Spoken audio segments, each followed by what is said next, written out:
求救电话。阿丽塔得知消息后，直接躲闪开两面围攻的对手，从侧面的屏幕飞了过去。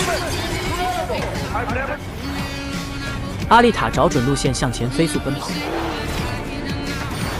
对手在后面穷追不舍，但他利用灵敏的身体甩掉了一个个对手。就在这时，又被一个人用锁链拉了下去，敌人试图要砍断他的胳膊，随后他一个翻身将对方反杀。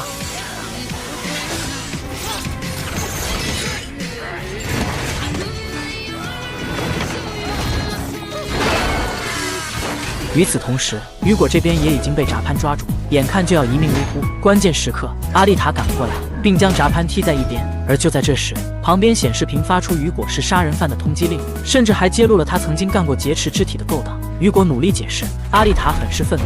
扎潘警告阿丽塔，同为赏金猎人，要么我杀掉他，要么你杀掉他。就在不知如何是好。